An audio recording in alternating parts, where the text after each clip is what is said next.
Hoje a gente vai apresentar o Kimi Chef da turma do terceiro Química. E os pratos, o de entrada vai ser stick tartar, o prato principal vai ser ratatouille e creme brulee. As bebidas vão ser vinho branco, stick tartar. Bom, a história do stick tartar. O stick tartar é uma receita com dupla nacionalidade. Nasceu na Alemanha, mas foi a França que tornou ela conhecida. Uma das versões que sua origem é relacionada aos tártaros, povos bárbaros que habitaram a Europa Oriental.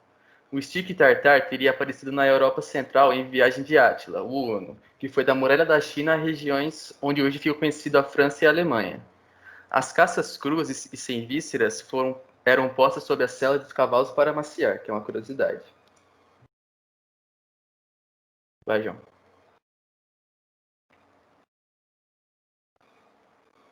Os ingredientes.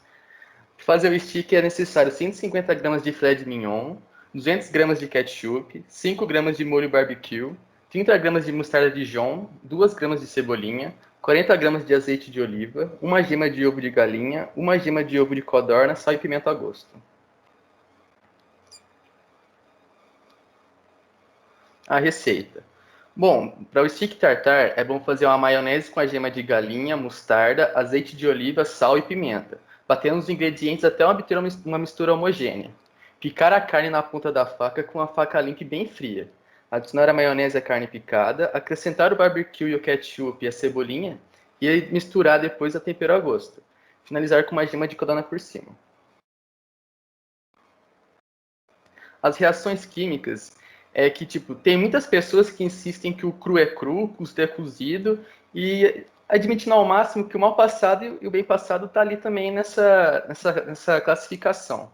Uma boa justificativa para encarar os prazeres da carne crua é saber que na preparação dos pratos, o ácido desse tempero, eles iniciam uma reação química de cozimento. Pode passar, João.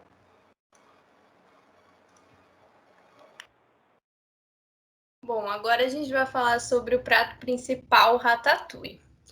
Ela é uma receita clássica de vegetais que pode ser servido tanto como ensopado ou em camadas, que foi o que a gente resolveu fazer, em camadas.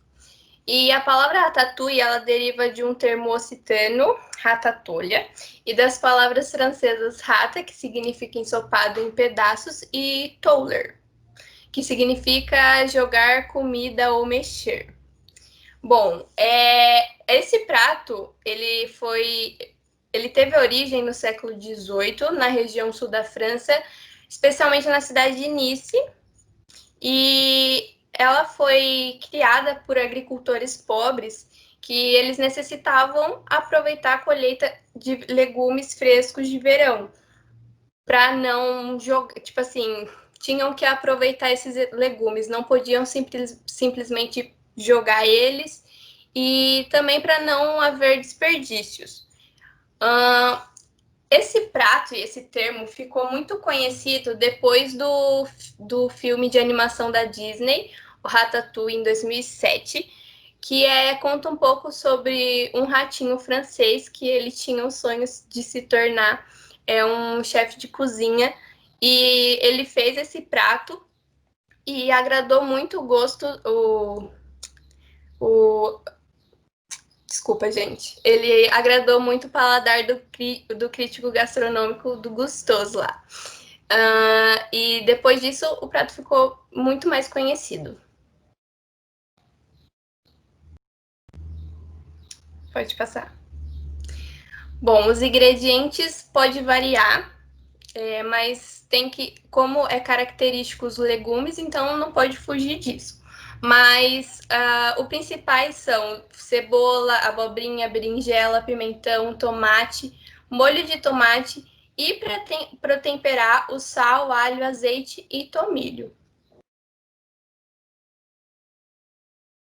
Bom, primeiro você vai cortar os legumes em rodelas finas e depois você vai pegar uma forma e cobrir o fundo com molho de tomate.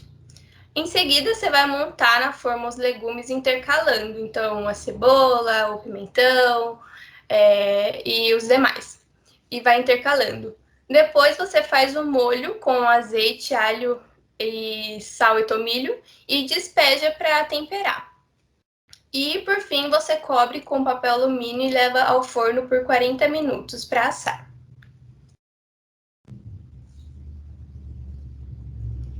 Bom, o que acontece então de reação química no preparo desse prato? Principalmente a gente consegue verificar as reações químicas no método de assar. E esse método ele é desprovido de qualquer tipo de líquido e constituído apenas de ar quente e seco em volta do alimento. Então, o prato ele vai submeter-se a uma ação do fogo até ficar ligeiramente aquecido e então assado. Esse método pode provocar reações químicas, já que o aquecimento é um fator que promove mudanças irreversíveis ao alimento, como dissociação, rearranjos ou criação de novas moléculas. Diferente das reações físicas, né? Que as reações físicas elas podem ser reversíveis. Isso tudo acontece porque o calor, causador do aquecimento, faz com que os átomos das moléculas que compõem o alimento, né, elas se excitem. Então, esses átomos vai passando essa energia cinética de átomo para átomo até estar todos agitados e, consequentemente, tudo aquecido. Nesse caso, é visível o mecanismo de condução. Existem outros mecanismos, como a radiação, mas nesse caso é da condução, cujo calor fornecido pelo forno é transmitido pelos átomos superficiais, que vai passando de átomo para átomo até chegar no mais interno do alimento.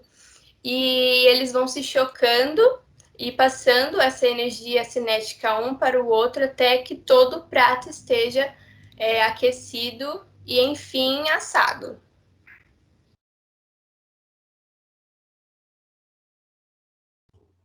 Agora temos como sobremesa o creme brulee. Caralho. O creme brulee, que também pode ser conhecido como creme queimado, é uma sobremesa feita a partir de creme de leite, ovos, açúcar e baunilha. E no seu topo e superfície é feita uma cobertura dura de caramelo, para dar tanto uma textura cremosa quanto uma crocante. A origem dessa receita é um pouco incerta, variando de Catalunha, da Inglaterra e a França. Entretanto, a primeira referência dessa receita vem de 1962, quando François Massiot, em sua obra Le Cuisine Roe et Bourgeois, escreveu sobre essa receita em seu livro. Até o início do século, o doce era preparado na boca de fogão como se fosse um creme inglês, colocado na vasilha e coberto com açúcar. Para caramelizar, era utilizada uma chapa de metal quente chamada de salamandra. Atualmente, a tarefa de endurecer essa cobertura é feita por um maçarico de culinária. Pode passar.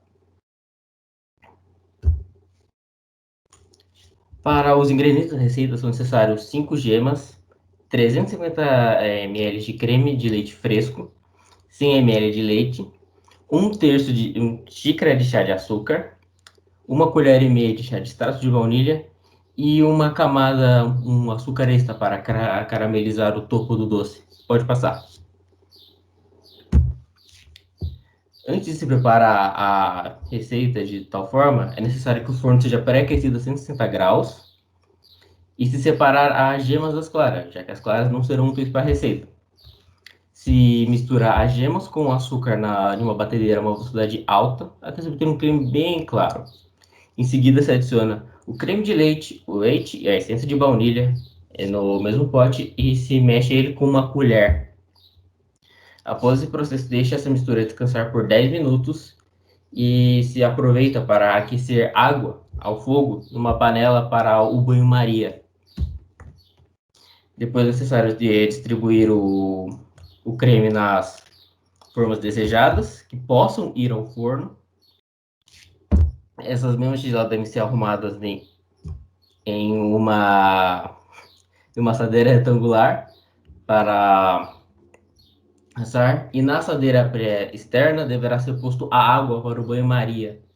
Depois deixa assar por cerca de 40 minutos. Depois que o cozimento estiver pronto, você deve remover o creme e levar à geladeira por cerca de 6 horas. Na hora de servir, é necessário ser polvilhado o açúcar extra na superfície do creme e ser caramelizado esse mesmo. No processo mais simplificado, pode aquecer uma colher ao fogo para caramelizar a superfície. Caramelizar, não deixe que a mesma queime. Pode passar.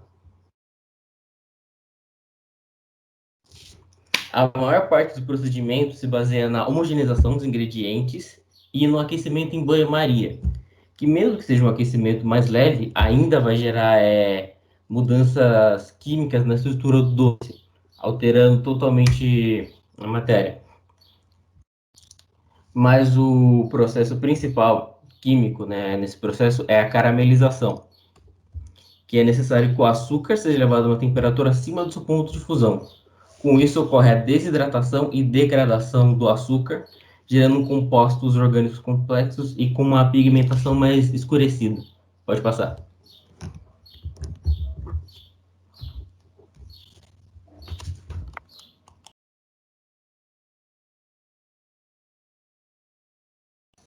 As bebidas alcoólicas. As bebidas escolhidas foram o vinho branco para a entrada e o vinho tinto para o prato principal e para a sobremesa. Segundo Edson Barbosa, cada cultura, de cada povo, existe uma história diferente sobre o surgimento do vinho. Então, para os cristãos, o primeiro a fazer o vinho, a cultivar as uvas para fazer o vinho foi Noé. Já para os gregos, o vinho é uma bebida que veio dos deuses, né? É uma dádiva dos deuses. Para os persas, existe uma história de que uma princesa ficou muito magoada porque ela perdeu o apreço do rei. Se sentindo muito mal, ela tentou cometer suicídio bebendo suco de uvas estragado. Entretanto, ela percebeu que bebendo suco de uva estragado, ela não morreu. E sim, ela ficou muito alegrinha, né? Ficou feliz. Tanto é que ela conseguiu reconquistar o rei.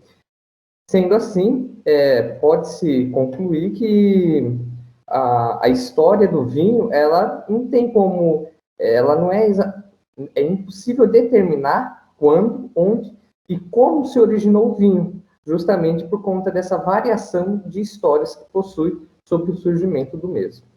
Pode passar. Aqui nós temos os processos do vinho, são bem semelhantes entre si, onde o vinho passa pela vindima, que seria o cultivo da uva, o preparo da uva, aí tem o transporte, a recepção, o separamento da uva do raquis, que seria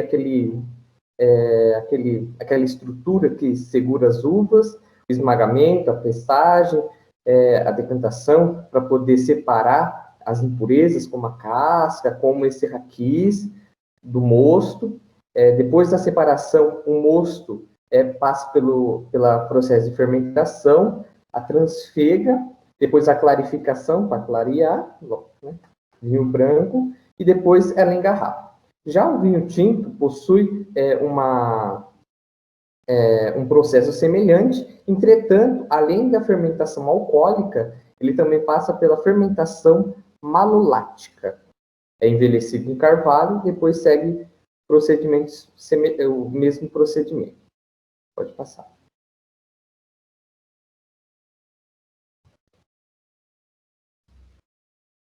Os processos químicos que nós podemos identificar durante o processo de preparo do vinho é a fermentação alcoólica, que ela acontece com a adição de uma determinada levedura ao mosto, e também nós temos a fermentação malolática, que também ocorre a partir da adição de uma levedura diferente da alcoólica no mosto. A fermentação alcoólica ela tem como princípio a transformação da glicose em ácido pirúvico, que é transformado em etanol e CO2. Já a fermentação malolática é a transformação de ácido malolático em ácido lático, CO2, etanol e etc. Pode passar. Obrigado a todos pela atenção, e esse foi os pratos franceses.